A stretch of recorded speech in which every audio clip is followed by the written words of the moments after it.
tenemos una ley para ir.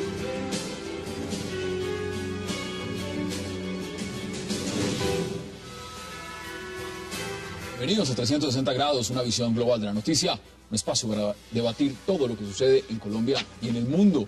Empezaremos esta noche 360 con un interrogante que se repite y repite en toda Colombia. ¿Deben los funcionarios públicos enfermos ser retirados de sus cargos? La pregunta surge debido al caso específico del vicepresidente Angelino Garzón, el del alcalde de Cartagena, Campo Elías Terán, el del alcalde de Bogotá, Gustavo Petro, que tienen largas incapacidades. ¿Debemos esperar a que se recuperen totalmente o democráticamente encontrarles un reemplazo? Se debate esta noche en 360. Y también, como segundo tema de hoy, hablaremos de las cruciales elecciones presidenciales en Venezuela. Este fin de semana, los venezolanos irán a las urnas y decidirán si dan 6 años más de gobierno al presidente Hugo Chávez para llegar a un total de 20 en el poder, o dan la oportunidad al exitoso gobernador del estado Miranda, Enrique Capriles. ¿Qué le conviene más a los venezolanos, la continuidad del chavismo o la llegada del caprilismo? Esta noche lo debatiremos aquí en 360. No se vayan, en segundos regresamos con nuestros invitados. Tenemos una ley para ir.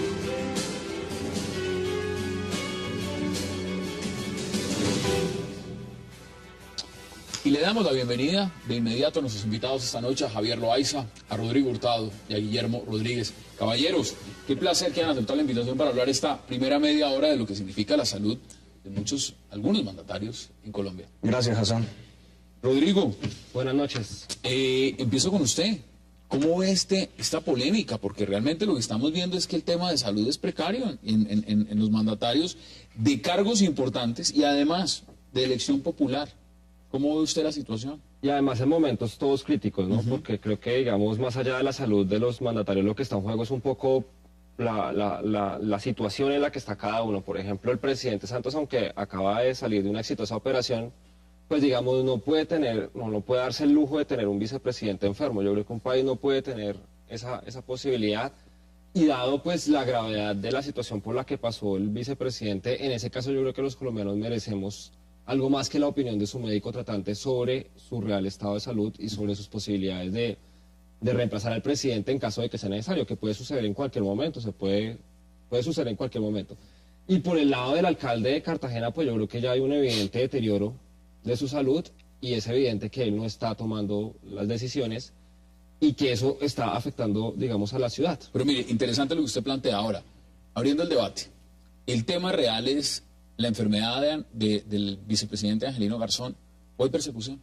Yo creo que es que la única función que tiene un vicepresidente es reemplazar al presidente. Es lo único que tiene que hacer. Digamos, es lo que le manda la Constitución. Y en este caso hay el riesgo de que en caso de que falte el presidente, el vicepresidente no pueda asumir una presidencia total porque está en un proceso de rehabilitación. Acaba de vencerse su primera incapacidad. Entonces, aunque las personas enfermas también tienen derecho a trabajar y no porque una persona esté enferma necesariamente debe ser retirada de su cargo, porque eso sería discriminatorio, creo que en este caso necesitamos saber si en dado caso podría cumplir su función el vicepresidente. Javier, bienvenido. ¿Qué opina usted? ¿Es un tema realmente del estado de salud del vicepresidente Angelino Garzón? ¿Hay persecución? ¿O sencillamente es una cortina de humo que se vuelve a revivir y ahora no estamos analizando el tema profundo del cáncer del presidente Santos, sino la incapacidad del vicepresidente? Es decir, ¿no deberíamos estar sentándonos un poco más en el presidente y no en el vicepresidente otra vez? Es parte de el manejo de la espectacular de los temas políticos y de lo público. Aquí todo se volvió farándula. Los problemas de fondo de la sociedad son farándula, y si no son farándula, pues parecen no interesarle a nadie, y se farandulizan.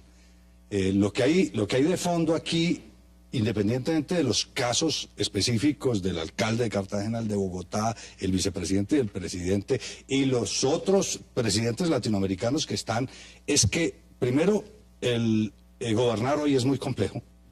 Segundo, los sistemas de salud son tremendamente deficientes. Y en tercer lugar, las legislaciones tienen vacíos enormes frente a esas situaciones. Entonces, eso hay que mirarlo como parte de un modelo de organización de la sociedad. Y en el caso particular, pues, en política como en los juegos, casi todos los juegos, al caído caerle. ¿Eso es lo que están haciendo en este caso? Claro que le están haciendo eso. Por supuesto que están haciendo eso. Guillermo, bienvenido. ¿Qué dice usted al respecto? Bueno, esto aparte de ser un show mediático, que es claramente lo que está haciendo Roy Barreras, es algo de la teoría de los roles y juegos de poder propias de la política. Hay algo detrás que no conocemos y que la opinión pública necesita conocer. ¿Quién es el que está detrás de esta cortina que quiere usurpar funciones presidenciales? ¿Por qué es ese afán de sacar del cargo de vicepresidente Angelino Garzón? Esto tiene muchas connotaciones. Y vemos que son diferentes los casos, pero muy símiles. A inicio del siglo XIX sucedió en Colombia algo muy parecido cuando estaba el presidente Manuel Antonio San Clemente y fue usurpado de funciones porque tenía una amotricidad por marroquín y fue abofeteado. Bueno, fue una situación muy... ¿Se usa el tema de la salud?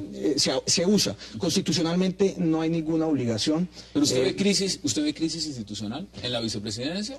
No, porque es que el vicepresidente no es gobierno.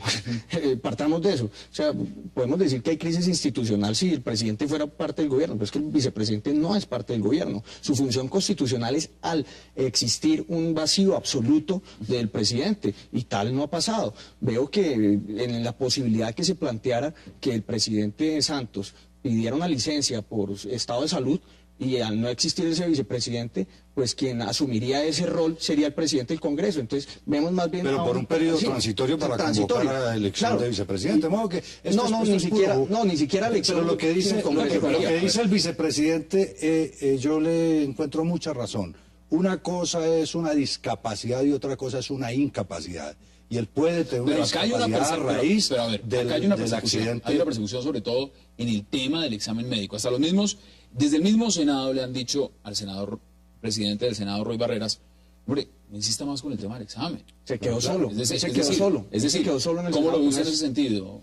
Yo creo que, digamos, obviamente esto está siendo propiciado por alguien ahí, alguien que sacó este tema porque se prestó la situación del presidente, porque la situación del presidente, pues aunque no era una operación compleja ni implicaba que él estuviera sedado, pues bajo los efectos de la anestesia total, pues sí es incómodo. Es decir, un presidente en una sala de cirugía es una situación extrema. ¿Qué es más extremo? Un presidente en una sala de cirugía, que puede ser por cualquier motivo, un presidente con cáncer.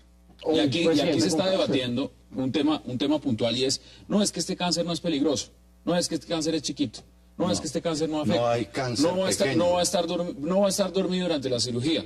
Entonces la pregunta es, frente al tema del cáncer, llamémoslo, porque al cáncer del presidente Chávez se le dice cáncer en estado mayor, a ese se le está diciendo cancerito o cáncer chiquito.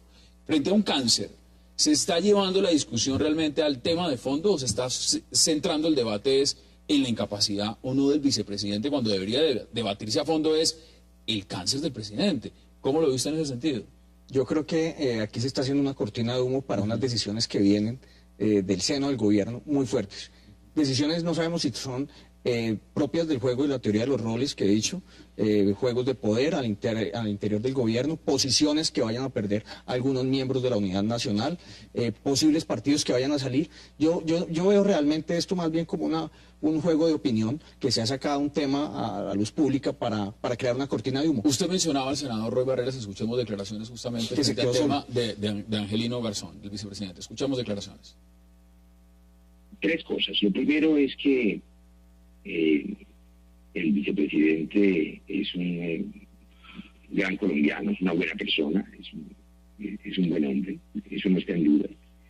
Y merece toda la consideración y respeto, ha tenido toda la protección del Estado, todos los tratamientos, toda la fisioterapia, la rehabilitación. Ojalá todos los colombianos que han tenido un derrame cerebral hubieran tenido esas condiciones de protección y de pensión vitalicia y todo esto que él se merece sin duda, de manera que no está en duda su condición de buena persona, pero aquí estamos hablando de un asunto de Estado, y le voy a poner este ejemplo a los televidentes de Cable Noticias. Es como si usted va en un avión y le cuentan que el piloto tuvo un derrame cerebral, pues usted tiene derecho a preguntar si el piloto puede seguir conduciendo la nave o no, así el piloto sea muy buena persona. Ese derecho elemental se resuelve con el trámite de la evaluación médica, que yo espero que en algún momento se haga, porque es una condición legal necesaria. Rodrigo, ¿qué dice al respecto?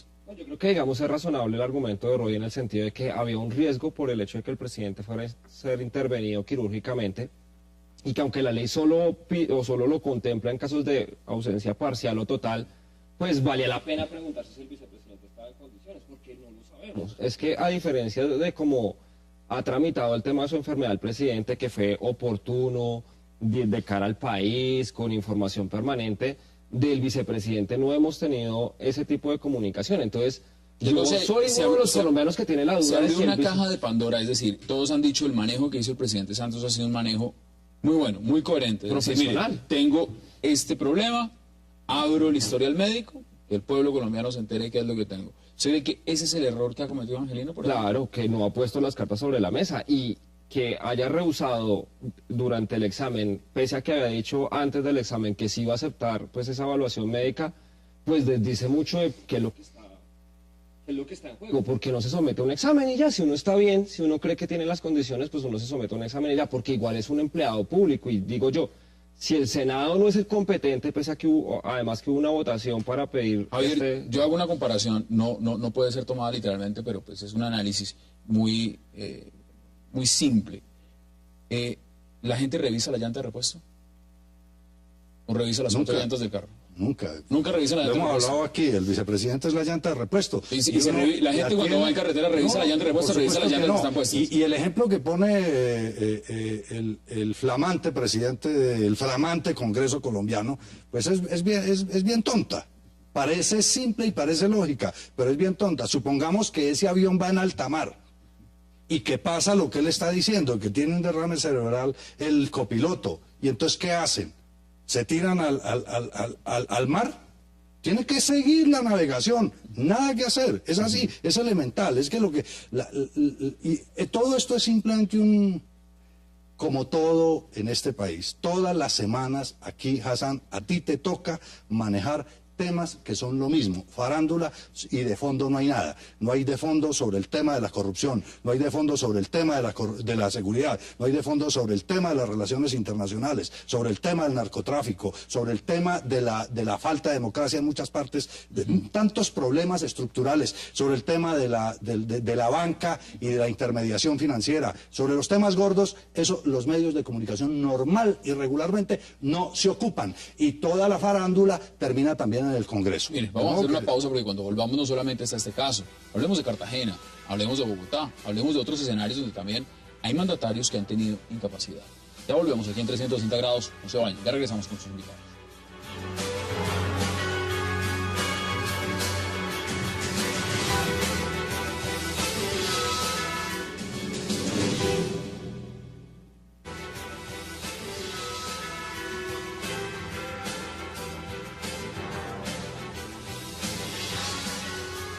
Regresamos a 360 grados.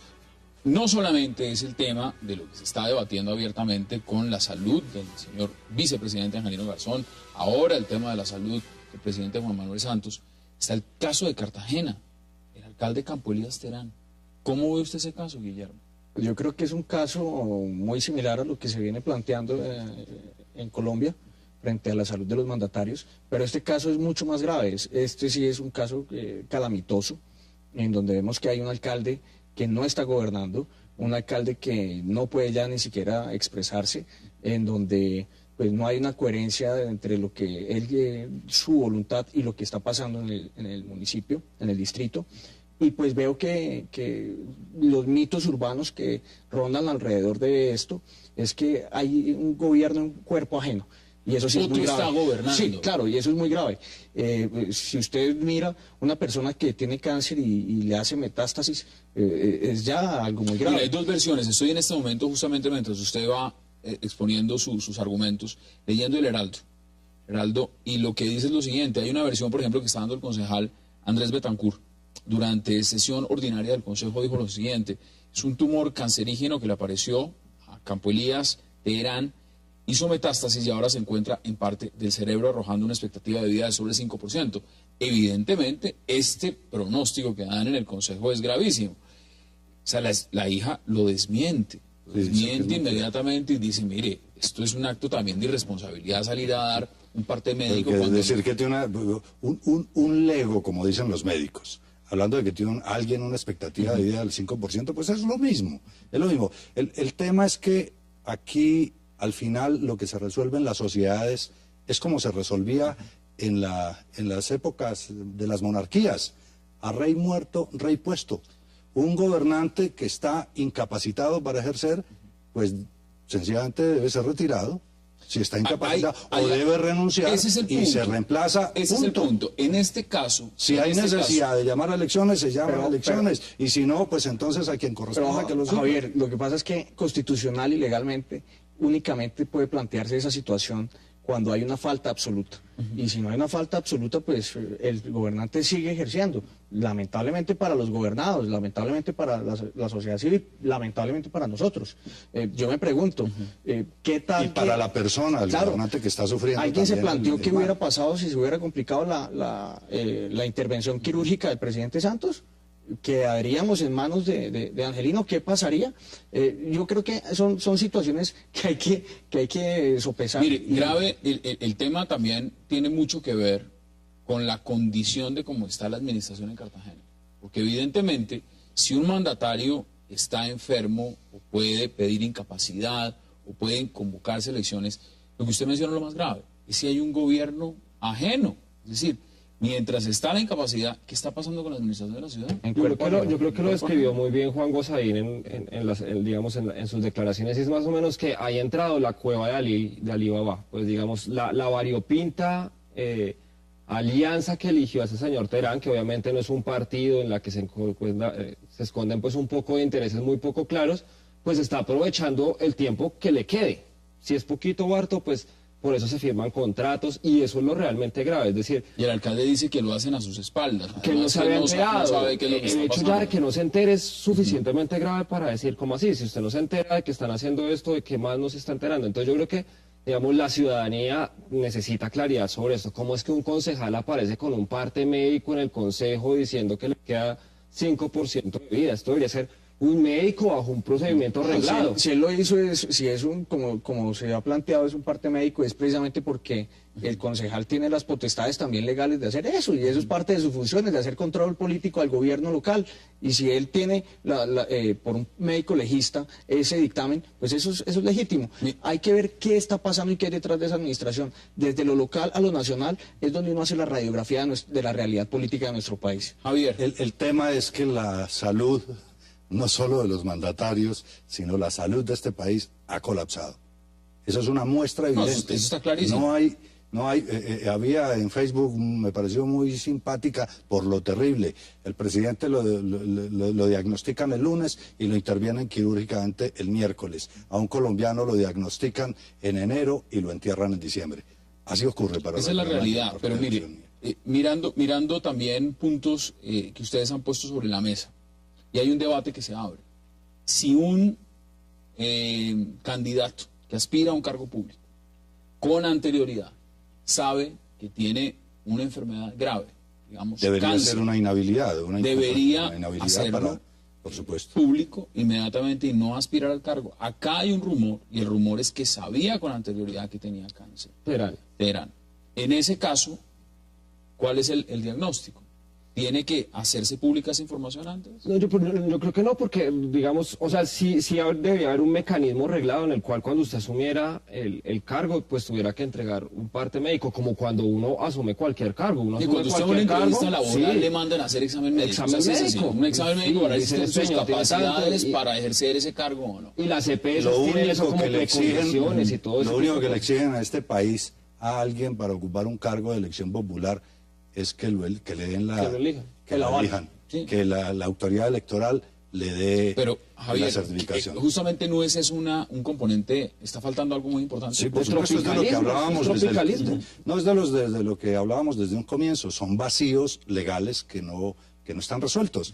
Y el presidente del Congreso, en vez de andar dedicado a tratar de ver si le toca la palomita presidencial, pues debería estar promoviendo un proyecto de ley para llenar un vacío de esta naturaleza. Yo creo, en caso de que un candidato sepa que tiene una enfermedad terminal, debe reportarla, por supuesto. Ahora, también hay Pero casos es que usted menciona de un caso interesante personas... porque es el caso de Angelino Garzón, el vicepresidente. No solamente es la figura del examen médico, ha sido también la propuesta, aunque digan que no, y aquí ha estado el representante del Esforo Pedraza que ha propuesto Estuvimos acabar, con él en el y se ha debate. debatido el tema de acabar con la vicepresidencia, a pesar de que no afectaría a Angelino Garzón. Es decir, acá hay un ataque directo a la persona, Sí, a la total. institución, o sencillamente es coyuntural. Ah, bueno, pero eso es Hay otra un cosa. ataque, hay un ataque personal y está determinado que hay un personalismo, tiene un nombre propio esto, que quieren sacar a Angelino de la vicepresidencia y pues muy seguramente que en el momento en que no esté Angelino y esté en tránsito ese proyecto de ley que busca eliminar la figura y volver a la figura del designado, una figura del siglo pasado, pues muy seguramente dejarán eso así y el Congreso designará a un vicepresidente. Cosas del siglo pasado, de parlamentarios del siglo pasado. No dejemos de lado. Hassan, Adelante, es que, Javier. sencillamente eso no tiene ningún asidero. La posibilidad de que definitivamente se persiga, como de hecho yo sí creo que se está persiguiendo al vicepresidente, es que hay en el país casi un unanimismo en el gobierno. Hay un 95% de respaldo en el Congreso y la única voz disidente es el vicepresidente, aparte pues de los trinos del expresidente, pero y su equipo y sus amigos, pero de resto entonces el vicepresidente, lo que usted dice más o menos es como- muy incómodo y cualquiera que diga cualquier cosita que no le gusta a ese unanimismo, por supuesto hay que Pero tratar se lo de han querido mandar expurgarlo. de viaje, han querido nombrar supuesto. cargos internacionales. Por supuesto. Bueno, miren, hay otro tema, porque se nos está acabando el tiempo y vamos a hacer luego, a partir de las 8, el tema Venezuela fuerte. El tema Bogotá, el alcalde Gustavo Petro, también se ha visto involucrado en un tema de incapacidad momentánea. Ahora, vale decir que en todos estos casos deseamos la pronta recuperación de todos los que estamos hablando, empezando por el señor presidente, el Tema señor personal, vicepresidente, tema el señor personal y alcalde, humano, por el señor supuesto. alcalde de Cartagena y por supuesto también de todos, del alcalde de Bogotá, Gustavo Petro. Pero, ¿qué ha pasado en ese marco? ¿Cómo analiza usted lo que ha pasado en Bogotá con el alcalde Gustavo Petro? Yo creo que, digamos, lo de Bogotá es también preocupante, digamos, o sea, no es una enfermedad que sea normal, digamos, estuvo incapacitado, tuvo que salir un tiempo de la alcaldía, pero, digamos, yo creo que el alcalde está gobernando, mal o bien, cada Y los quien que lo han reemplazado tomará- también han gobernado, es decir, los que han delegado.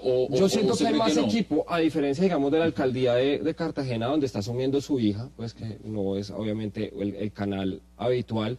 Acá hay un equipo, está Guillermo Asprilla, está Guillermo Alfonso, el secretario de Salud, digamos, tiene cuadros, digamos, en eso, digamos, por lo menos hay una agrupación política que es progresista, claramente Se lo ve más identificable. estructurado. Sí, digamos, creo que sí, hay un cambio, pues será menos traumático que en el caso de Cartagena. En el caso de Cartagena sí, esto es como cuando se cae la piñata y todo el mundo entra a ver qué alcanza a coger. Cambio, yo creo que en el caso de Bogotá, digamos, además, hay más ese instituciones. planteamiento es erróneo. ¿Usted está Ese de acuerdo? sí, no, ese planteamiento es traído, eso no es cierto. Porque las mismas estructuras institucionales que tiene Bogotá las tiene Cartagena.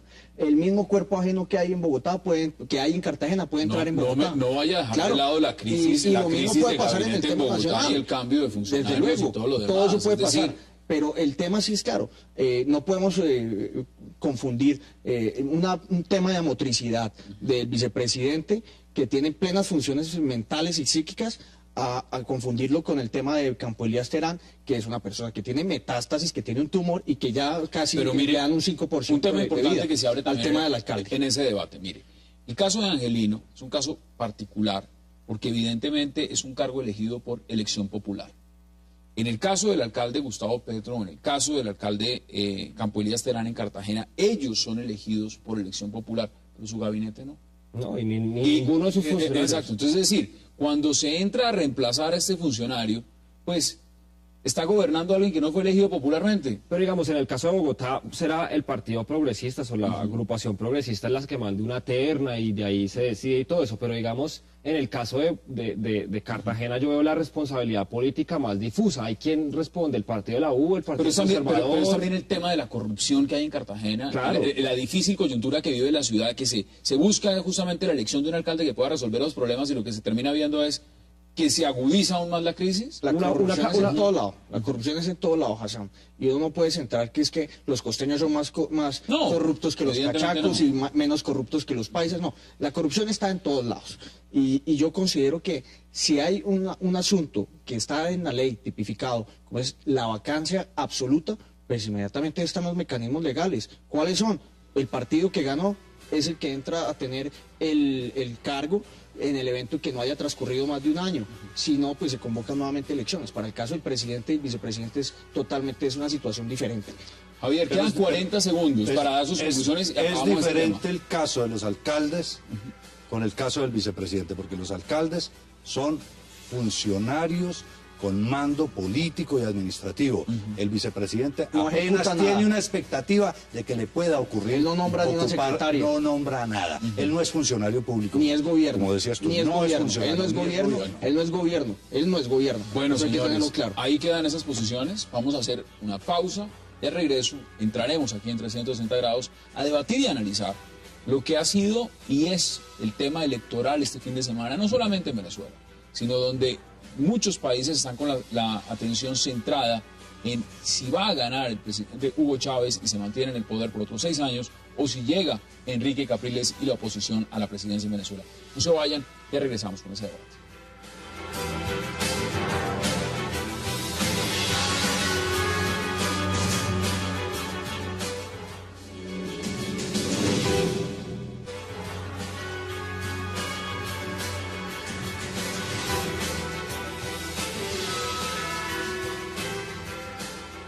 Regresamos a 360 grados y estamos viendo las imágenes de lo que ha sido esta campaña, cierre de campaña también en Venezuela por parte de las toldas del presidente Hugo Chávez y también de la oposición de Enrique Capriles, representadas por Enrique Capriles Radowski. El marco es que las elecciones ya son el día domingo y evidentemente no tiene una implicación únicamente en Venezuela, sino en la región.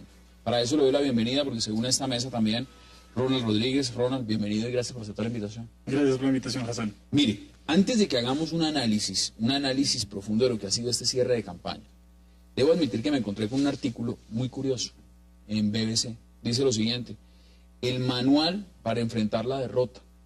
Y yo le quiero, antes de que empecemos a ver el proyecto de lo que pueden ser las encuestas, las últimas, ¿están preparados estos bandos para la derrota? ¿Están preparados la oposición para la derrota o está preparado el chavismo para la derrota? Yo creo que sí. En el caso de la derrota de la oposición tiene un panorama muy, digámoslo así, brillante en el corto y en el mediano plazo. ¿Por qué? A diferencia en el 2006, cuando Chávez tenía todo el poder absoluto, que gana las elecciones, tenía una asamblea que le era chavista y tenía un proyecto que se fundamentaba en los 5 motores en ese momento. En este momento no tiene todo eso. En este momento la asamblea, digamos que está más o menos equilibrada. En este momento vienen unas elecciones regionales el 16 de diciembre y unas elecciones municipales en abril del próximo año, lo que quiere decir que el proyecto de la oposición continúa. El estado de salud de Chávez le abre la posibilidad a Capriles de ser el candidato de la oposición omnipresente, es decir, en el régimen venezolano, si el presidente sale de gobierno durante los 4 primeros años, se tiene que llamar a elecciones en menos de un mes, lo que quiere decir que la oposición con Capriles tendría el candidato ya listo, mientras que el chavismo tendría que preparar su Buscar candidato. ese heredero. Y tienen las elecciones parlamentarias en el 2015, lo que quiere decir que en 3 años Capriles muy seguramente se puede presentar al Parlamento como líder de la oposición y quitarle el poder a Chávez del Parlamento, mantenerse vigente hasta la Y siguiente del otro elección lado, presidencial. brevemente su análisis, ¿cómo sería?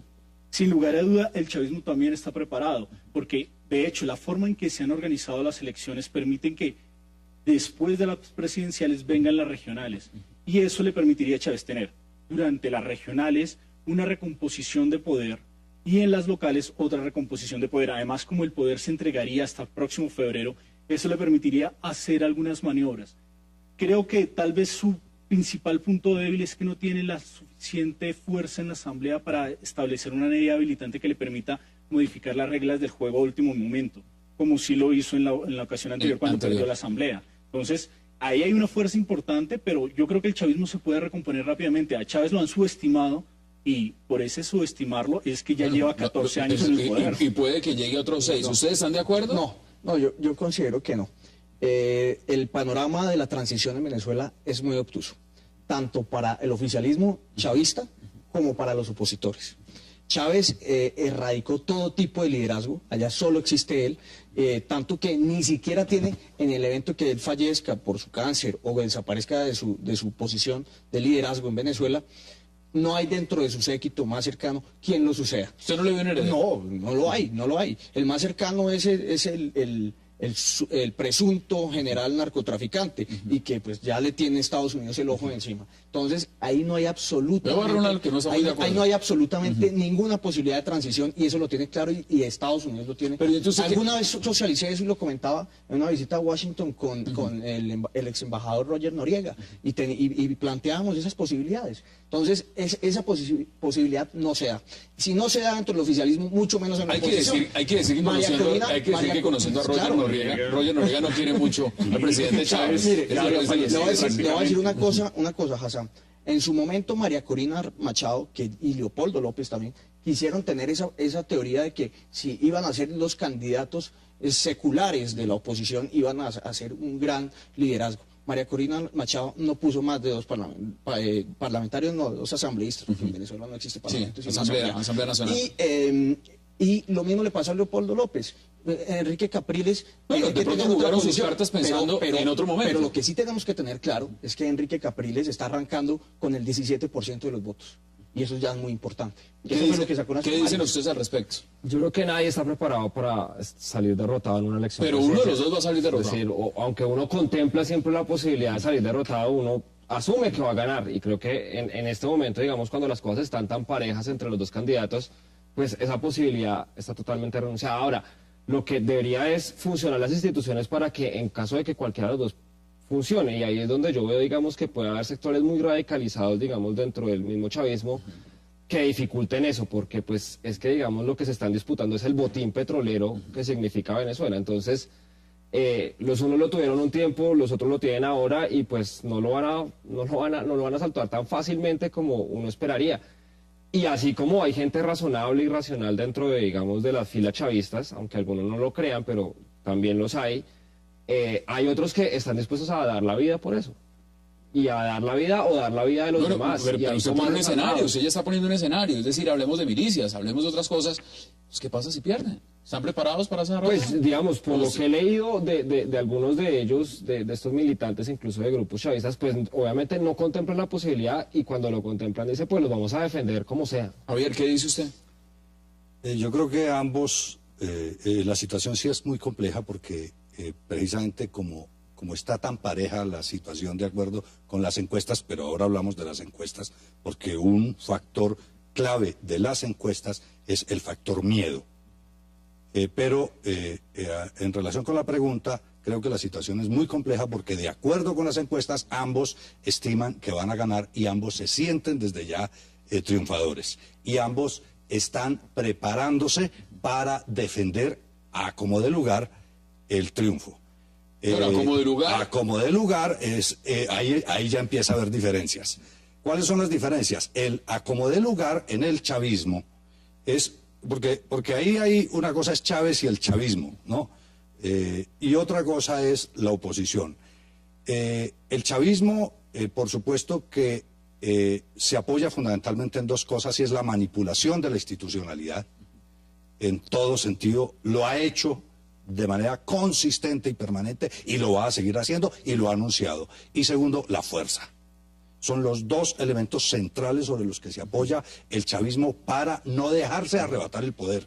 Mire. Y de parte de la oposición, las herramientas fundamentales son dos. Son la unidad y la gente en las calles. La capacidad de movilización de la gente y la comunicación. Esos son los factores con los que ambos están tratando de afrontar tanto el defender un eventual triunfo del uno o del otro o el proteger y atajar que el otro lo vaya a que veamos también declaraciones. ¿Qué es lo último, por ejemplo, que ha dicho en este caso el candidato de la oposición, Enrique Capriles Radames? Que veamos declaraciones.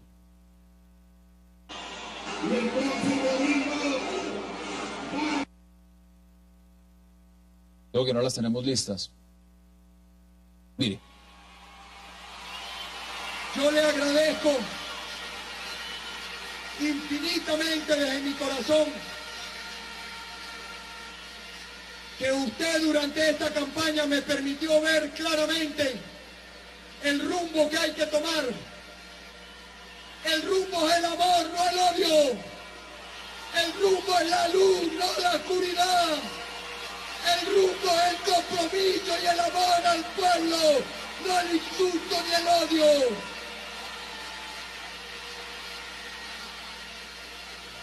Mire, vamos a darle la bienvenida también a David Corredor. David es del movimiento bolivariano en Colombia y además una de las personas más representativas del chavismo en Colombia. Ahora, David, iniciando este debate, usted ha podido escuchar las posiciones. ¿Están preparados en el chavismo para una eventual derrota si se llega a dar? Es posible, evidentemente, no estamos diciendo que vayan a perder. Si se llega a dar, ¿estarían preparados ustedes para una derrota después de estar 14 años en el poder?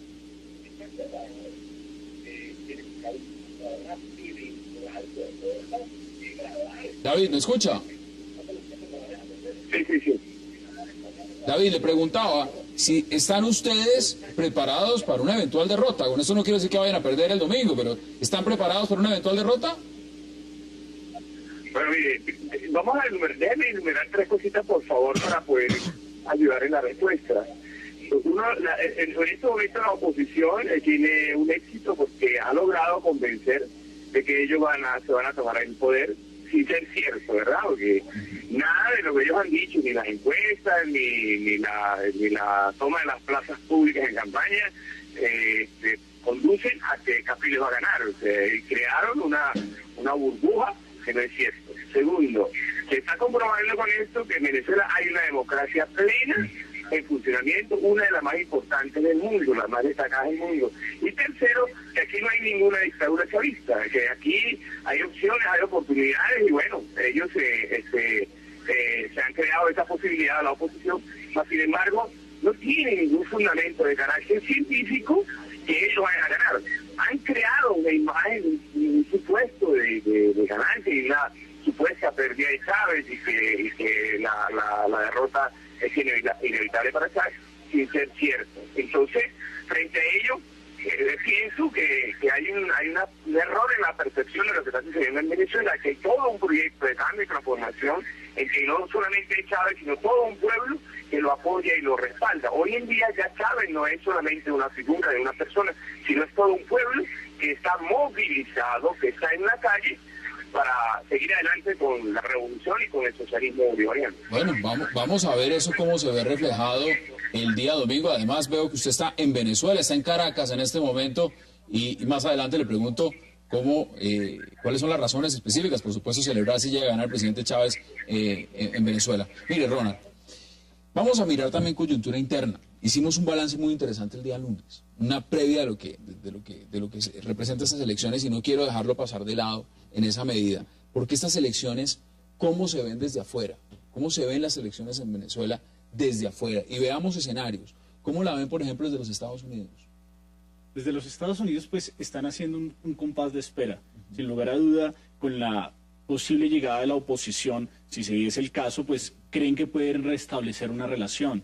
Sin lugar a duda, Chávez ha sido traumático. Es más, yo creo que Chávez ha sido utilizado por otros sectores en América Latina para una confrontación directa con Estados Unidos y generar, digamos así, un aislamiento de Estados Unidos a partir de una lógica que es natural en América Latina. En América Latina, Estados Unidos, hay varios sectores que no lo quieren. Y el proceso de integración en América Latina necesitaba, digamos, retirar un poco la imagen de Estados Unidos, y para eso se utilizó a Chávez. Yo creo que Lula utilizó muy bien a Chávez en esa confrontación y se valió de esa confrontación.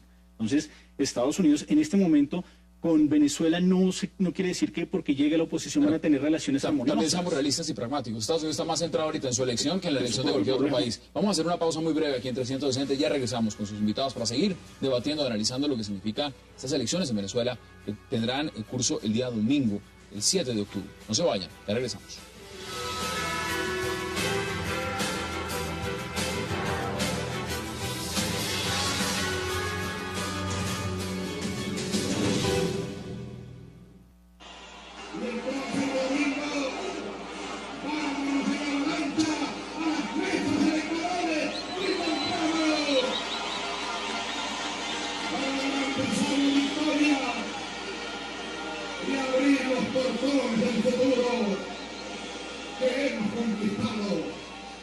Ahí veíamos lo que es el presidente candidato. ¿Qué dice usted al respecto? Ah, bueno, Javier, sobra decir, porque David Corredor prácticamente dijo todo lo contrario a lo que había dicho No, usted, pero por Javier. supuesto, Absolutamente pues es se que- fue por la otra no, dirección. Dijo, pero claro, es que allá hay democracia, es que allá hay todo. Cuando uno no quiere ver, pues no ve. Eso es sencillo. Pero mire, lo primero es que las encuestas dan relativamente un empate. Sin embargo, hay encuestas últimas que hizo una Consultores 21, es que le preguntaron a la gente, bueno, ¿por quién votaría? ¿Por este o por este? Y luego le dijeron, entre allá en esa sala privada y está un modelo del tarjetón y marque y haga de cuenta que está votando y vote en secreto y nadie va a saber por quién vota. Pues ahí Capriles sube 2.4%, que O sea, cuando es secreto. significa cuando es secreto. Un tema clave es que, lo decíamos el lunes precisamente, en donde no hay democracia, donde hay amenaza, donde hay represión, la gente se reserva. Si a la gente le da miedo en la propia casa hablar de política, con los vecinos hablar de política, pues mucho más temor le da hablarle a las encuestas. Pero entonces te quiero decir, primero, por las encuestas hay la posibilidad de que gane Capriles. Por las marchas, Chávez reunió en Caracas para el cierre una gran marcha, por supuesto, No, y siempre movilizado. pero con 5.000 buses que llevaron y llevaron de todo el país a Caracas para una sola ¿Qué dices marcha. al respecto? Y en cambio Capriles fue a todo el país y en todas hizo unas grandes marchas, incluida pues el cierre de campaña. Yo creo que... Y hay otro tema interesante, es este, para terminar, que no tiene nada que ver no es nada científico y no es nada, pero que puede ser simbólico y que puede ser.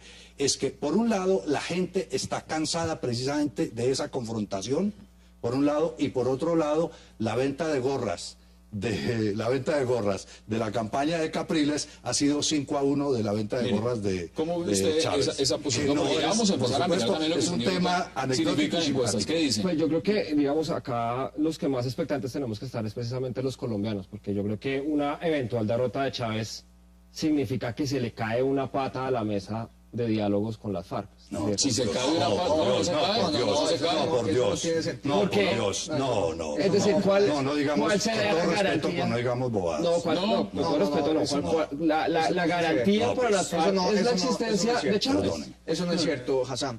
Eso no es cierto y eso no, la tendencia jamás, ni siquiera Chávez hizo los acercamientos con el gobierno colombiano. Fueron diálogos secretos que el mismo presidente Santos hizo con las FARC. Entonces, O sea, Chávez ni siquiera estuvo por ahí tampoco. sí hay participación venezolana. Y se beneficia, y salió a decir, y salió Chávez a decir que haría por la paz de Colombia lo que fuera necesario, y a sacar partido de la situación. pero de ahí se sin dependa el de concierto de Venezuela. Eso le iba a preguntar. Pero Se hubieran sentado ellos sin que Venezuela hubiera Sí, los participado en guerrilleros Cuba? colombianos no llegaron a Cuba sin el concierto de Venezuela. Y en efecto, las FARC consideran a Venezuela y particularmente al presidente Chávez como uno de los, digámoslo así, sectores con los cuales puede tener ciertas cercanías. Pero eso no quiere decir que si gana en Capriles se acaba el proceso de paz. Yo creo que el proceso de paz en Venezuela no es un asunto de ideología, es un asunto de Estado. Y independientemente cualquiera de los dos líderes que esté, va a querer la paz para Colombia y va a trabajar por ella. Pero las FARC no Es el confían en ejemplo Capriles es el como ejemplo de confían en Chávez. Contadora. O sea, el prestigio internacional que le da a un país ayudar en un proceso de paz es muy alto. Y Y las dos Venezuela partes quiere lo ese prestigio. entienden. Sin Ahora- embargo, pues obviamente sí es más fácil con Chávez que con Capriles. David, ¿qué dice usted al respecto? ¿Usted cree que se caería Es más fácil una pata para de la la paz, mesa no más fácil si para la paz? gana Enrique Capriles estas elecciones presidenciales? Bueno, oye, me da pena contigo, Hassan, y me encanta la invitación que siempre nos hacen a nosotros para participar en estos diálogos, pero me parece que estoy asistiendo a una reunión de futurólogos y hablando sobre supuestos hechos que realmente están muy alejados de la realidad. Y las encuestas y la realidad electoral es más o menos una proporción 60-30. O sea, no podemos, y eso es científico, no podemos nosotros poner a pensar sobre unos supuestos de hechos que realmente no tienen nada que ver con la realidad. Y para Colombia y para la paz de la región, lo Yo que creo, más Hassan, que él está muy conviene equivocado. es que, ¿sabes Yo qué? creo, Hassan, que él- Acompañando el yo creo que proceso está de Venezuela como acompañante a la presencia en este proceso, que no tiene nada que ver con la oposición en Venezuela, que tiene la particularidad de ser golpista, de ser violenta también, ¿verdad? ¿No es la misma? Había desestabilizado Venezuela David, en estos últimos 14 usted- años tratando de salir del presidente Chávez. O sea, no sigan soñando, no se hagan ilusiones sobre algo que está alejado de la realidad. Mira, Chávez va a ganar vamos por mañana partes, y va a vamos por ser más partes. contundente. Porque lo que está diciendo David evidentemente ha provocado reacciones en la mesa. ¿Quién quiere empezar a contestarle a Yo David? inicio. Ronald. La oposición no es la misma. Hay que reconocer que en este momento la oposición tiene un proyecto político sustentado en la MUD, que es un proyecto difícil de construir, que se logró a través de consensos, que está dirigido por una persona que con su perfil académico conoce muy bien a Venezuela. Ramón Guillermo Aveledo es una persona que conoce la Que ha estructura de estudiado Venezuela. el caso chileno a propósito, Y que tiene es un la- líder político que sale del consenso a partir de unas primarias, que se perfila como líder, que no es el caso de Rosales, que fue escogido a dedo. Es en las Este primarias... ganó popularmente. Sí, en las primarias todos los claro. sectores se hicieron presentes. Entonces, no es la misma oposición. Yo quería decir algo respecto a los niní. No quiere decir que los niní todos se les sumen a la oposición. Hay un sector de niñís que, por ejemplo, Que son no los votan. funcionarios públicos del Estado que saben que son incompetentes, que no tienen los niveles para asumir un gobierno tecnócrata, que es de llegar va a desaparecerlos. En ese sentido, pues ellos dudan si van a votar por Chávez o van a votar por Capriles. Si votan por Capriles, tienen el riesgo de irse, pero también están enfrentando el problema de la inseguridad, del desabastecimiento. Entonces, los niní, en efecto, una parte está en el miedo de algunos sectores que todavía se sienten perseguidos a pesar de que se ha probado que en este proceso no va a haber persecución, y los que están dentro del chavismo, pero que saben que van a poder perder su posición si en un momento determinado el chavismo Y de pierde. todas maneras, de los niní, que para la audiencia, los niní es ni Chávez Ni ni Chávez. Capriles. Los que están aburridos de toda la confrontación de chavismo y antichavismo.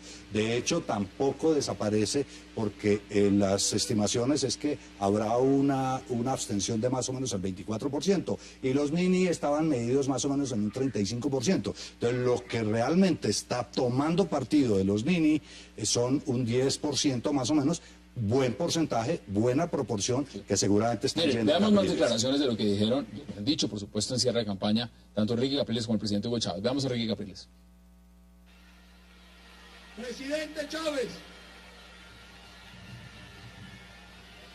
usted fue, sin duda alguna, un gran contendor. Usted abusó de su función. Lo que pasa que para mí siempre esto fue una lucha espiritual. Para mí esto fue desde el primer momento la lucha de David contra Goliat. Y eso está escrito en la lucha de David contra Goliat. Ganó David y aquí está David, acompañado de millones de David.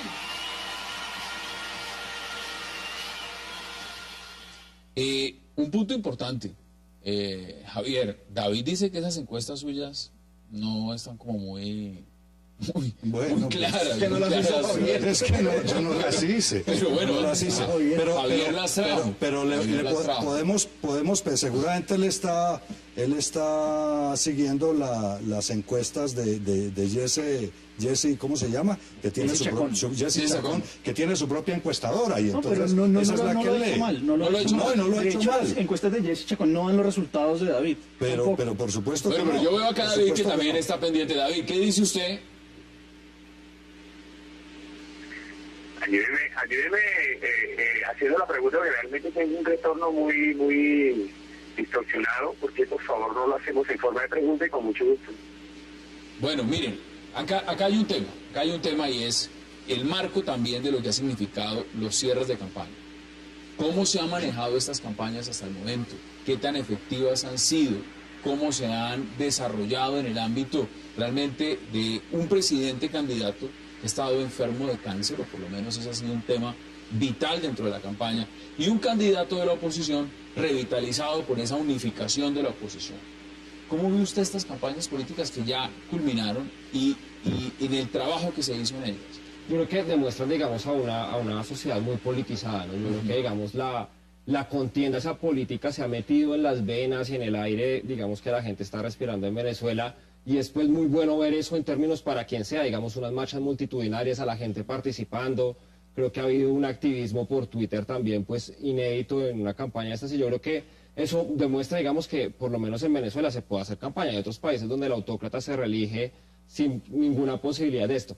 Ha sido una campaña muy difícil, evidentemente, no es lo mismo tener cadenas de televisión todo el tiempo ilimitado a tener 3 minutos pregrabados, o a tener el músculo pues de las misiones para movilizar a la gente, que no tenerlo. Entonces, digamos, yo creo que es, digamos, es un escenario típico de una autocracia, digamos, donde un hombre encarna una esperanza de mucha gente que lleva mucho tiempo esperando que haya un cambio. Y yo creo que hay gente que está dispuesta a defender el status quo actual muy fuertemente, y creo que la diferencia va a ser muy pequeña independientemente, digamos, de las encuestas. Bueno, yo ya tengo vista la encuesta de Javier. Vamos a ver esa encuesta, qué tanto es real o no. Hagamos una pausa muy breve aquí en 360 y ya regresamos con nuestros invitados. No se vayan.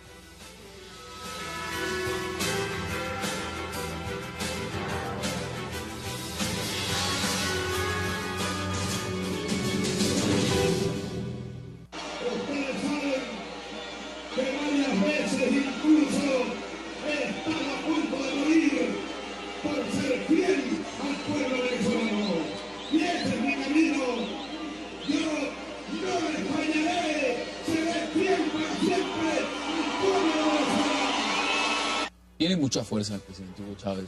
Uno lo ve hablando de la movilización, eso es innegable. Es un líder innegable. Con cáncer es un fenómeno de liderazgo. Es una cosa impresionante, eso no se puede desconocer. Ahora, quiero preguntarle a David. David, el tema que estábamos abordando, ¿cómo ve usted, o lo vio, el cierre de estas campañas políticas en Venezuela? ¿Cuál es su percepción?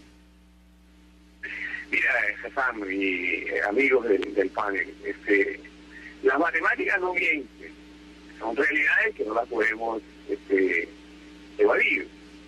Ayer aquí en Caracas, yo estuve en Caracas, quise estar en el cierre de campaña, se llenaron casi 7 avenidas alrededor de la avenida Bolívar, donde el presidente hizo acto de presencia multitudinaria histórico. Nunca antes en Venezuela había sucedido una convocatoria tan grande, tan multitudinaria de gente alrededor de una campaña electoral. Es la primera vez.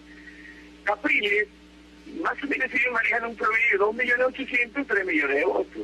Convocan en sus convocatorias, el máximo en el recinto cerrado, 50.000 personas. Claro, tú enfocas la cámara y ves mucha gente, pero no pasaron de 50.000 personas su convocatoria. El presidente Chávez, nomás en la de San Cristóbal se le contaron 100.000, 120.000 personas en una convocatoria de menos de 30 horas antes de la fecha de la celebración de tal evento.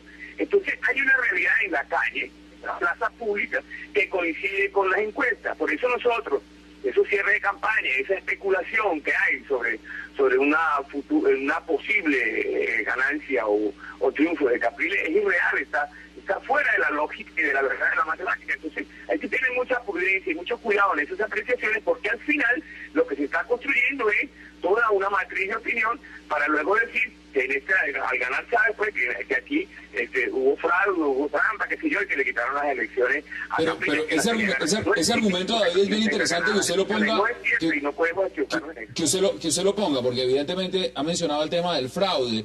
Muchos pensarían, la oposición no creo que vaya a gritar fraude si llega a existir además, ustedes han expuesto también, lo ha hecho Ron en el pasado, que es muy confiable el sistema electrónico de votación en Venezuela. ¿Pero cabe esa posibilidad? Sin lugar a duda no faltará el sector radical que en un momento determinado de uno u otro sector no quiere reconocer el resultado electoral. Por lo estrecho. Va a ser muy... En mi opinión va a estar entre el 10 y el 5% de diferencia, lo cual, hablando de Chávez, pues es altísimo, porque Chávez a todos sus contendores le sacó más del 20% de diferencia. Chávez no está acostumbrado a ganar por un margen tan apretado. Entonces, en ese sentido no faltará el sector radical, pero hay que tener en cuenta cuáles son los sectores radicales en Venezuela. Cuando uno habla de las milicias en Venezuela, no está hablando de una guardia pretoriana perfectamente organizada, con organización jerárquica, que pueda actuar en grupo, en bloque. No, estamos hablando de algunos funcionarios que van y hacen los ejercicios militares, pero que no tienen, realmente la disciplina para cooptar todo el sistema político. contestándole a quienes estén protestando y generar algún tipo de incidente. Realmente no puede son tan generar peligrosos como los quieren pintar. Esa es la historia de la violencia en Colombia, digamos. Elecciones Pero muy apretadas que en los 50 generaban en que el que tenía armas terminaba usándolo. Y ese es el peligro que hay Bueno, real. aquí se han armado. El sistema político de Venezuela no se le puede comparar en niveles de violencia al de Colombia. En todo el periodo chavista no estamos hablando ni siquiera de 50 muertos por cuestiones políticas y estamos hablando de un golpe de Estado. O sea, no es lo mismo. Adán Chávez hace un mes decía que nuestro proceso bolivariano se inició en una etapa y somos conscientes de los peligros que nos acechan y seguros de que el enemigo no descansa. No podemos olvidar otros métodos de lucha. Sería imperdonable limitarse tan solo a la electoral y no ver otros métodos, incluso la lucha armada para mantener el poder. Por eso insisto, Chávez la semana pasada estaba diciéndole que los ricos de Venezuela debían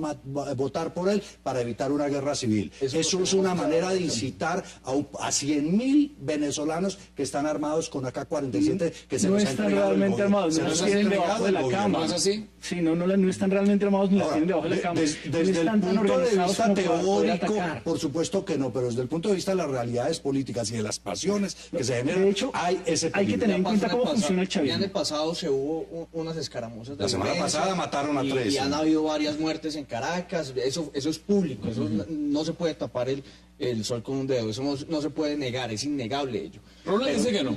Es innegable, no sé en qué país está viviendo. No, es que es muy bueno pensar con el Pero el sistema político venezolano no es tan violento como el nuestro, no es comparable. Es más, y lo voy a también a corregir, Roland, porque el sistema político de Venezuela es el más perverso que puede haber en el hemisferio. Se controla desde Boca Ratón, Florida. La empresa se llama Smart Media. Es una empresa que maneja absolutamente todo. Ya saben quién vota y quién no vota. Personaje que no vote, que sea del oficialismo, lo están llamando. No, señor, no. Uno no puede decir que el sistema electoral venezolano no es seguro. La OEA en su momento lo reconoció, ahora el Centro Cártel hace lo mismo. Bueno, cuénteme, no se puede decir que el sistema venezolano, no hay un organismo internacional que haya hecho, se hizo fraude en Venezuela en algún momento. La OEA en general, incluso hasta no existen las pruebas. Hasta la oposición está diciendo que es confiable. Lo que no quiere decir es que sea 100% confiable. No creo eso. Número uno. Y número dos, Usted me corregirá, tampoco se puede negar. 16 en 14 años. Contando una revocatoria de alcaldes. Bueno, 16 y las elecciones en 14 primarias de años. este año. Es decir, si no tienen un sistema por lo menos de última tecnología, entonces es una tecnología. Eso no nos garantiza. En Colombia decíamos que la Fiscalía colombiana debía ser perfecta con el caso de Sigifredo López, y resulta que era también algo en el aire. De modo que el hecho de que haya experticia no necesariamente pero van a haber muchos transparencia, no hay transparencia. Y van a ver en cada una de las mesas de votación, todos van a tener sus testigos electorales, que esto es un fenómeno de organización en la oposición que no se había logrado en la elección pasada. La oposición tiene un testigo por mesa, eso ya está organizado, incluyendo las mesas que están en el exterior. Hay un tema interesante, y es que Chávez lo dijo ayer, es que tenían que salir a votar temprano y al mediodía salir a la calle y a cuidar sus votos. Y eso es lo que tiene precisamente que hacer la oposición también. Javier, y ahí es donde hay un peligro. Usted puso un marco que lo ha acentuado durante el debate. Usted dice, se ha generado miedo. Sí, se ha generado miedo. Total. ¿El factor miedo en estas elecciones juega o es sencillamente un marco donde no hay que separarlo simplemente de la retórica que han usado los La gente sabe que Chávez cumple con las amenazas de miedo. La gente sabe de la lista Tascón, lo cumplió y lo hicieron y persiguieron. Hubo gente que fue a bancos a pedir créditos y le dijeron, qué pena, pero no tiene crédito, pero estaba en la lista Tascón. La gente sabe que si a alguien opositor se le vence su visa, su pasaporte no se lo renuevan. La gente sabe que el gobierno, que cuando Chávez dice las cosas que dice, las cumple. Ese tipo de cosas contra los adversarios. ¿Qué dice usted, Rodrigo? Y ese es yo miedo. creo que, digamos, pues en una contienda política tan fuerte como la que hay, digamos, donde hay tantos sentimientos contenidos durante tanto tiempo y, digamos, con una expectativa tan grande de parte de la oposición, porque creo que es la primera vez, digamos, que tiene una expectativa real de victoria. hace, digamos, que obviamente la sensibilidad esté a flor de piel en todo el mundo. Yo creo que este fin de semana pues debe ser de muchísima agitación en todas partes y todo el mundo va a estar muy concentrado en las elecciones. Pero es que para armar un problema no hay sino que haya un loco. Ni siquiera tiene que ser un loco de específicamente un lado del otro. No puede estar en la presidencia. Alguien que lo haga. Para generar un desorden. eso que está diciendo Mire, Rodrigo es muy inteligente. Te voy a decir una cosa, un viejo dicho: para generar una avalancha solamente se necesita una roca. Para la Primera Guerra Mundial se necesitó que alguien asesinara a un duque. Muy planificado. Pero mire, permítame también preguntarle a David Corredor, porque David Corredor está en Caracas. David, ¿usted cree que hay miedo y se lo pregunto directamente desde el punto de vista de la tolda chavista? ¿Usted cree que el presidente Chávez ha utilizado el miedo como un instrumento electoral en esta campaña? No, él dice que no. Bueno, mira, esa es otra, digamos, equivocada percepción del presidente Chávez. Yo estuve caminando por la calle de Caracas. Le quiero decir a uno de los panelistas que estaba ahí hablando sobre el poder del gobierno, sepa usted, para yo poder entrar en mi vehículo, yo entré con mi vehículo colombiano aquí a Caracas, tuve problemas en el CENIAT, que es como especie ¿cómo se llama? El de impuestos de Colombia, la DIAN, ¿verdad? Tuve problemas en el ingreso del vehículo y me lo demoraron exageradamente, porque en el SAIM, acá en Venezuela, en el sistema de aduanas, lo maneja parte de la oposición.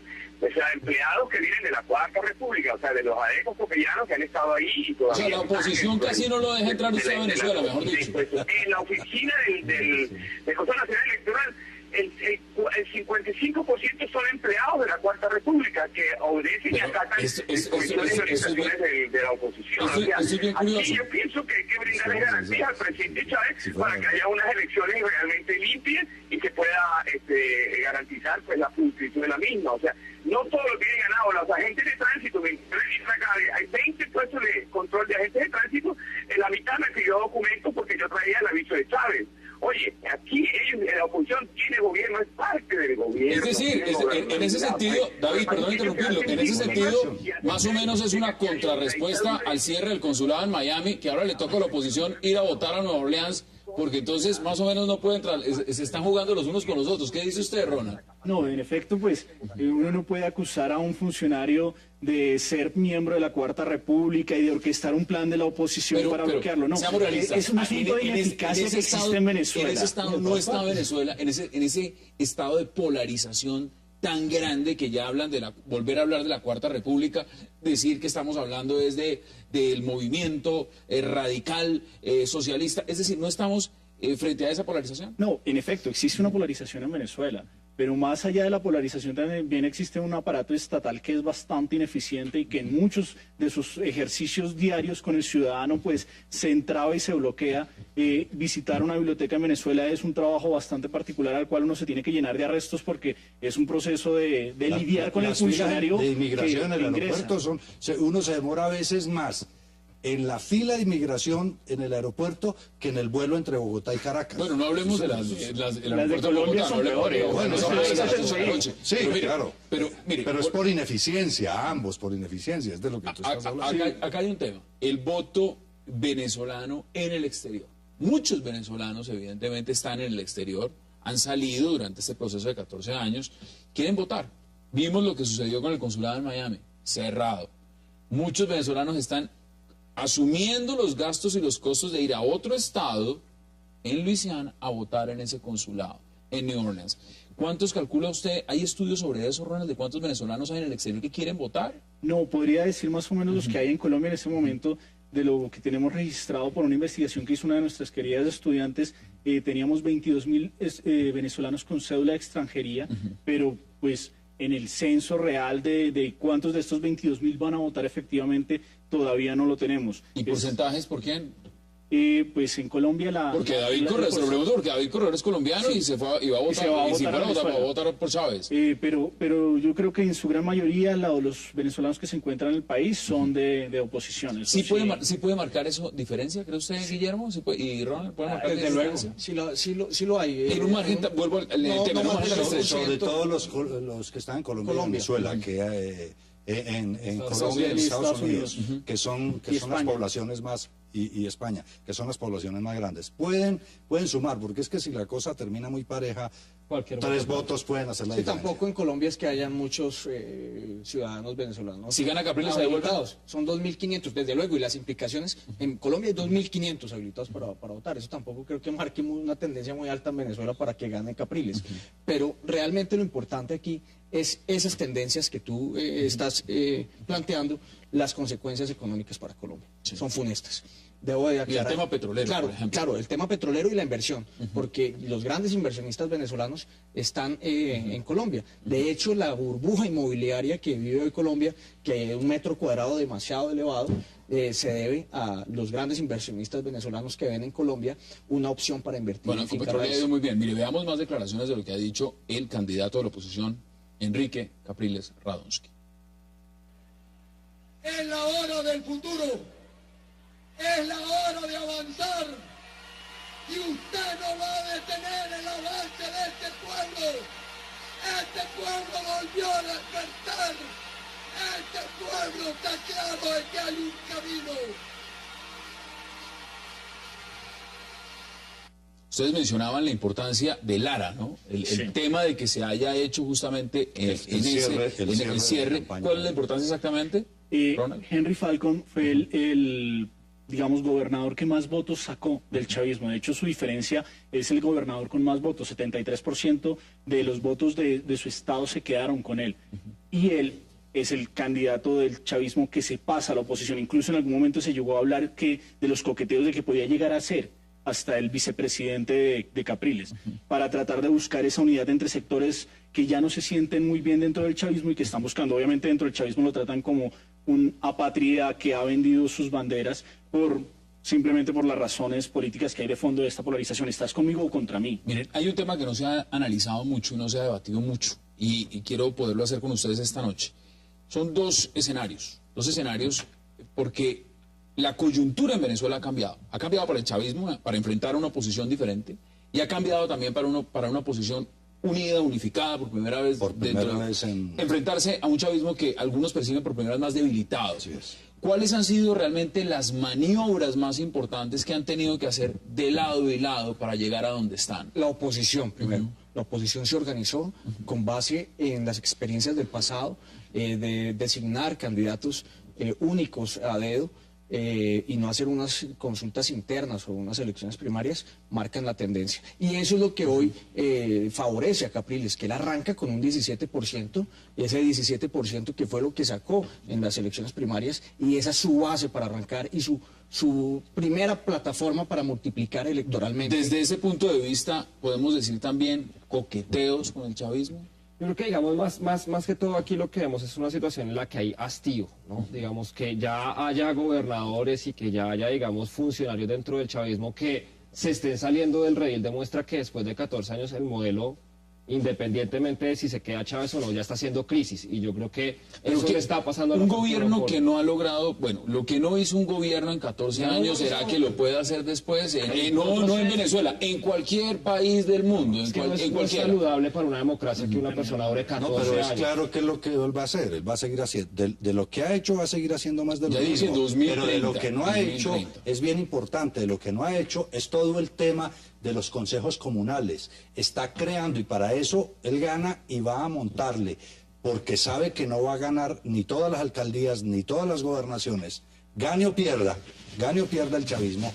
Van a tratar de montar todo el tema de los consejos comunales, que les van a transferir una serie de funciones que se las van a quitar a los alcaldes y las gobernadores. Pero que todos esos consejos comunales van a alimentarse directamente de la presidencia de la República. Eso lo intentó hacer en el 2007, precisamente era el quinto motor en el poder comunal, pero nunca lo pudo hacer. Pero ahora sí lo tiene. Hay una lógica de Caracas le hay que tener en cuenta cuál es la estructura del chavismo. Cuando uno habla del PSV, no está hablando de un partido unificado y todopoderoso. Todo lo contrario, el PSV es una maquinaria electoral que muy seguramente el domingo va a ir a coger voto por voto, incluso de las personas que están enfermas arriba. Además muy engrasada, muy efectiva.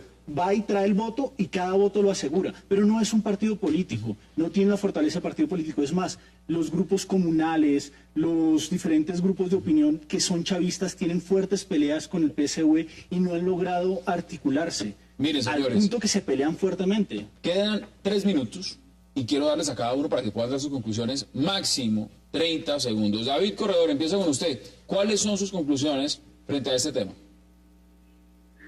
Mira, lo que hemos venido diciendo y repitiendo, ¿no? En los medios tenemos que no la ocasión de estar. Mañana, el domingo en Corte, se consolida la revolución bolivariana con el presidente Chávez a la cabeza. Hay una oposición débil, aparentemente fuerte, pero muy débil en la realidad, que tiene que cambiar su estrategia de querer que la única forma de que haya democracia en Venezuela es sin Chávez. Eso no es posible ya.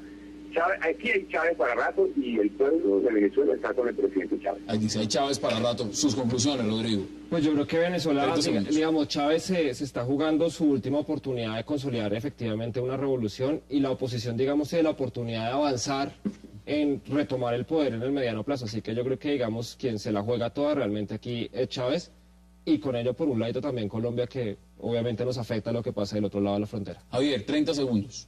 Yo creo que gana Capriles y dos cosas, que gana Capriles y que no le van a entregar el poder. Pero aún si ganara Chávez con un resultado como el que acaban de decir aquí, creo que Chávez, aún ganando, pierde. Va a perder porque llegó a su ciclo y empezó a caer, Empezó el declive, y en su su opinión. caída, no solo por la enfermedad, por la incompetencia, por la ineficiencia, por la corrupción y todo lo demás. Y por otro lado, la unidad y el activismo de la gente en la necesidad de construir democracia y libertad está creciendo. 30 segundos, Guillermo, sus conclusiones. Bueno, yo considero que está muy parejo el debate electoral en Venezuela.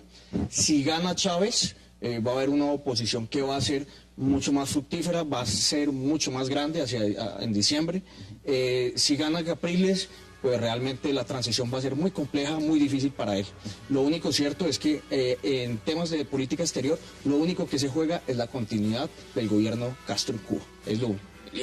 Sí, si sobrevive o no, por lo menos están diciendo algunos. Ronald, 30 segundos y concluyes este debate. Yo creo que esta campaña lo que demostró es que por fin hay una oposición organizada, hay un buen trabajo, han logrado espantar el miedo de las urnas, hay que creer en el sistema político venezolano.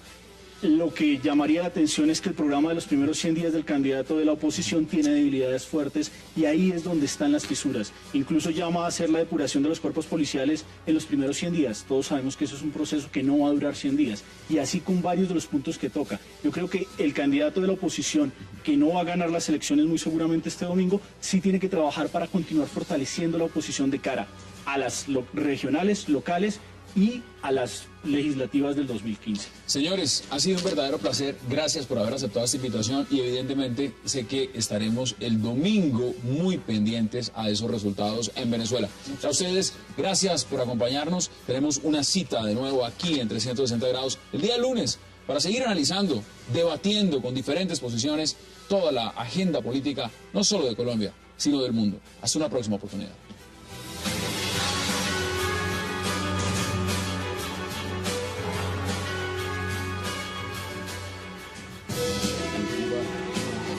Tenemos una ley a partir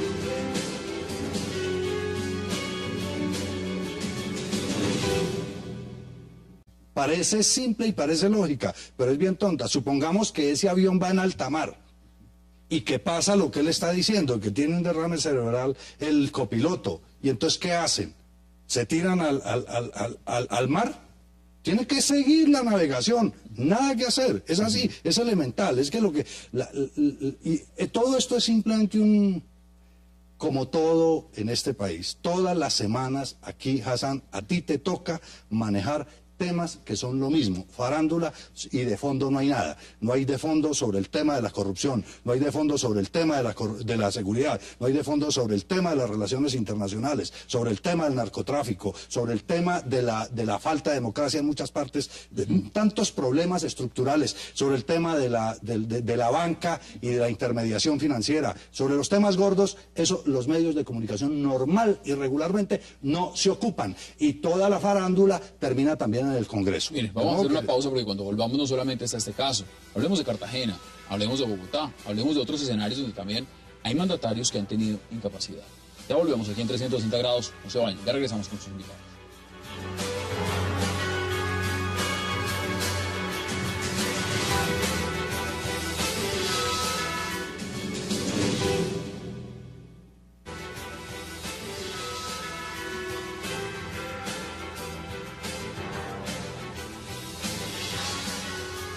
regresamos a 360 grados. No solamente es el tema de lo que se está debatiendo abiertamente con la salud del señor vicepresidente Angelino Garzón, ahora el tema de la salud del presidente Juan Manuel Santos, está el caso de Cartagena, el alcalde Campo Elías Terán. ¿Cómo ve usted ese caso, Guillermo? Yo creo que es un caso muy similar a lo que se viene planteando en Colombia frente a la salud de los mandatarios, pero este caso es mucho más grave. Este sí es un caso calamitoso, en donde vemos que hay un alcalde que no está gobernando, un alcalde que no puede ya ni siquiera expresarse, en donde pues no hay una coherencia entre lo que él, su voluntad y lo que está pasando en el municipio, en el distrito. Y pues veo que los mitos urbanos que rondan alrededor de esto es que hay un gobierno, un cuerpo ajeno. Y eso sí es muy grave. Está gobernando. Sí, claro, y eso es muy grave.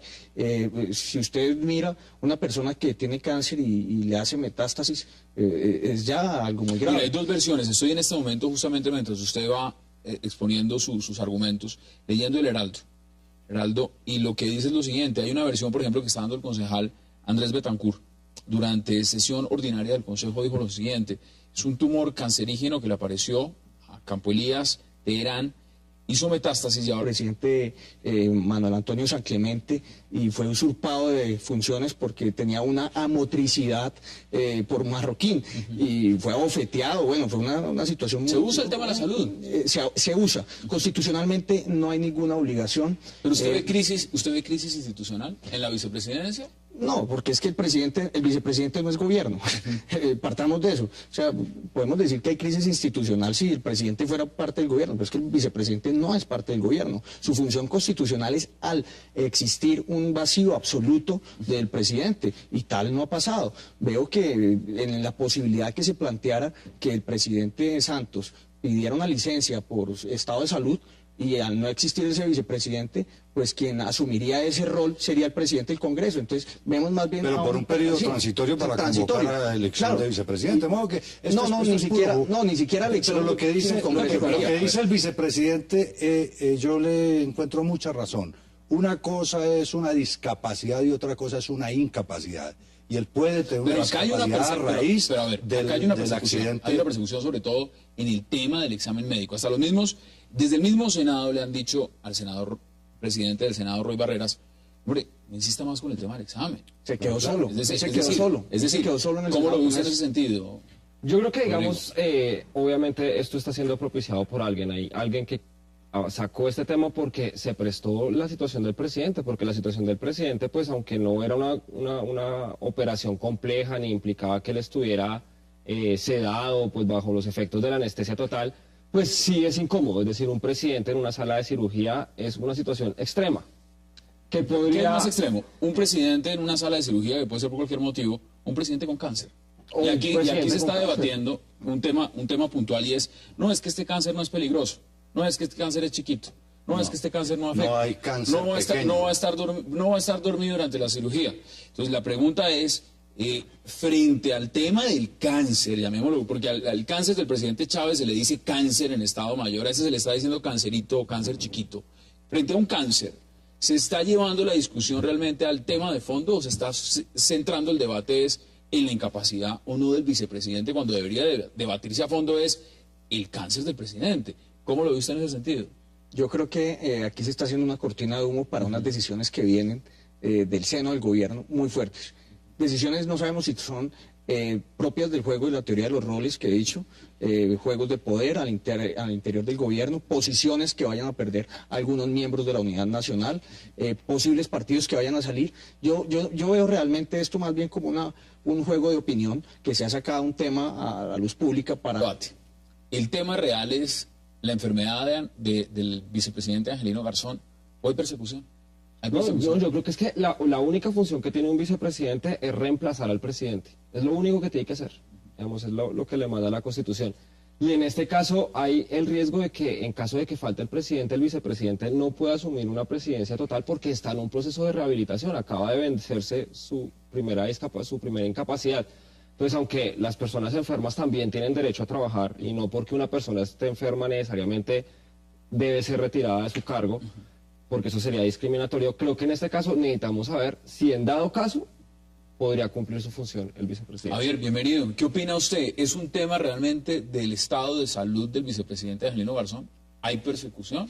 ¿O sencillamente es una cortina de humo que se vuelve a revivir y ahora no estamos analizando el tema profundo del cáncer del presidente Santos, sino la incapacidad del vicepresidente? Es decir, ¿no deberíamos estar sentándonos un poco más en el presidente y no en el vicepresidente otra vez? Es parte de el manejo de la espectacular de los temas políticos y de lo público. Aquí todo se volvió farándula. Los problemas de fondo de la sociedad son farándula, y si no son farándula, pues parecen no interesarle a nadie, y se farandulizan. Lo que hay de fondo aquí, independientemente de los casos específicos del alcalde de Cartagena, el de Bogotá, el vicepresidente y el presidente, y los otros presidentes latinoamericanos que están, es que, primero, gobernar hoy es muy complejo. Segundo, los sistemas de salud son tremendamente deficientes. Y en tercer lugar, las legislaciones tienen vacíos enormes frente a esas situaciones. Entonces, eso hay que mirarlo como parte de un modelo de organización de la sociedad. Y en el caso particular, pues, en política como en los juegos, casi todos los juegos, al caído carle. ¿Eso es lo que están haciendo en este caso? Claro que le están haciendo eso. Por supuesto que están haciendo eso. Guillermo, bienvenido. ¿Qué dice usted al respecto? Bueno, esto aparte de ser un show mediático, que es claramente lo que está haciendo Roy Barreras, es algo de la teoría de los roles y juegos de poder propias de la política. Hay algo detrás que no conocemos y que la opinión pública necesita conocer.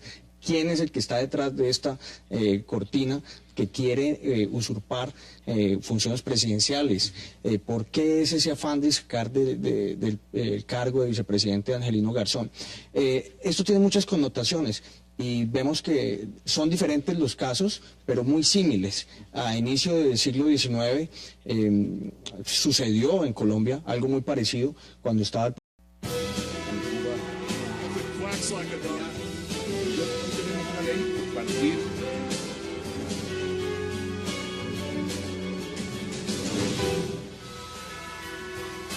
Bienvenidos a 360 grados, una visión global de la noticia, un espacio para debatir todo lo que sucede en Colombia y en el mundo. Empezaremos esta noche 360 con un interrogante que se repite y repite en toda Colombia. ¿Deben los funcionarios públicos enfermos ser retirados de sus cargos?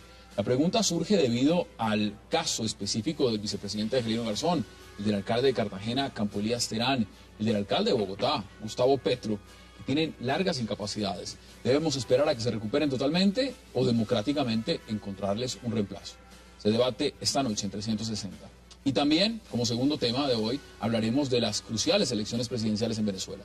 Este fin de semana, los venezolanos irán a las urnas y decidirán si dan 6 años más de gobierno al presidente Hugo Chávez para llegar a un total de 20 en el poder, o dan la oportunidad al exitoso gobernador del estado Miranda, Enrique Capriles. ¿Qué le conviene más a los venezolanos, la continuidad del chavismo o la llegada del caprilismo? Esta noche lo debatiremos aquí en 360. No se vayan, en segundos regresamos con nuestros invitados. Tenemos una ley partir.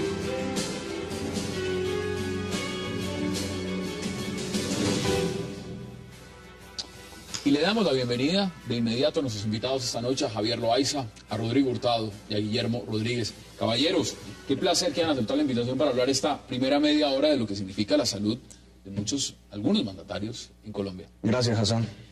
Rodrigo, Buenas noches. empiezo con usted.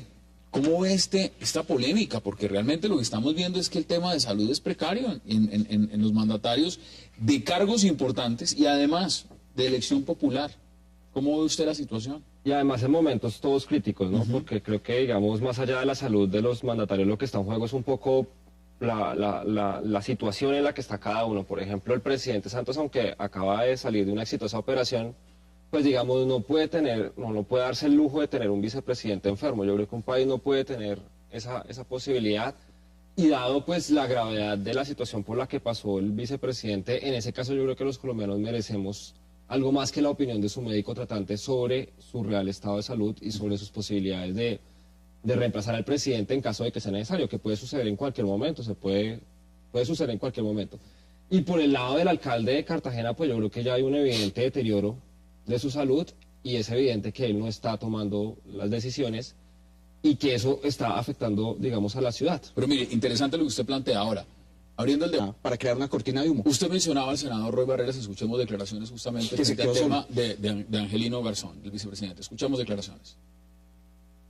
Tres cosas. Lo primero es que el vicepresidente es un gran colombiano, es una buena persona, es un buen hombre, eso no está en duda. Y merece toda la consideración y respeto, ha tenido toda la protección del Estado, todos los tratamientos, toda la fisioterapia, la rehabilitación. Ojalá todos los colombianos que han tenido un derrame cerebral hubieran tenido esas condiciones de protección y de pensión vitalicia y todo esto que él se merece sin duda, de manera que no está en duda su condición de buena persona. Pero aquí estamos hablando de un asunto de Estado. Y le voy a poner este ejemplo a los televidentes de Cable Noticias. Es como si usted va en un avión y le cuentan que el piloto tuvo un derrame cerebral. Pues usted tiene derecho a preguntar si el piloto puede seguir conduciendo la nave o no, así el piloto sea muy buena persona. Ese derecho elemental se resuelve con el trámite de la evaluación médica, que yo espero que en algún momento se haga, porque es una condición legal necesaria. Rodrigo, ¿qué dice al respecto? Yo creo que, digamos, es razonable el argumento de Roy en el sentido de que había un riesgo por el hecho de que el presidente fuera a ser intervenido quirúrgicamente y que aunque la ley solo lo contempla en casos de ausencia parcial o total, pues valía la pena preguntarse si el vicepresidente estaba en condiciones, porque no lo sabemos. Es que a diferencia de cómo ha tramitado el tema de su enfermedad el presidente, que fue oportuno, de cara al país, con información permanente, del vicepresidente no hemos tenido ese tipo de comunicación. Entonces, yo soy uno de los colombianos que tiene la duda. Se abrió si una caja de Pandora, es decir, todos han dicho el manejo que hizo el presidente Santos ha sido un manejo muy bueno, muy coherente. Es decir, profesional. mire, tengo este problema, abro el historial médico, que el pueblo colombiano se entere qué es lo que tengo. ¿Se ve que ese es el error que ha cometido Angelino? Por ejemplo? Claro, que no ha puesto las cartas sobre la mesa y que haya rehusado durante el examen, pese a que había dicho antes del examen que sí iba a aceptar pues esa evaluación médica, pues dice mucho de qué es lo que está en juego, porque no se somete a un examen y ya, si uno está bien, si uno cree que tiene las condiciones, pues uno se somete a un examen y ya, porque igual es un empleado público y digo yo, si el Senado no es el competente, pese a que además que hubo una votación para pedir... Javier, yo hago una comparación, no puede ser tomada literalmente, pero pues es un análisis muy simple. ¿La gente revisa la llanta de repuesto? ¿O revisa las otras llantas del carro? Nunca revisa la llanta de repuesto. Lo hemos hablado aquí, el vicepresidente es la llanta de repuesto. La gente cuando va en carretera revisa la llanta de repuesto, revisa las llantas que están puestas. Y el ejemplo que pone el flamante presidente del flamante Congreso colombiano, pues es bien tonta.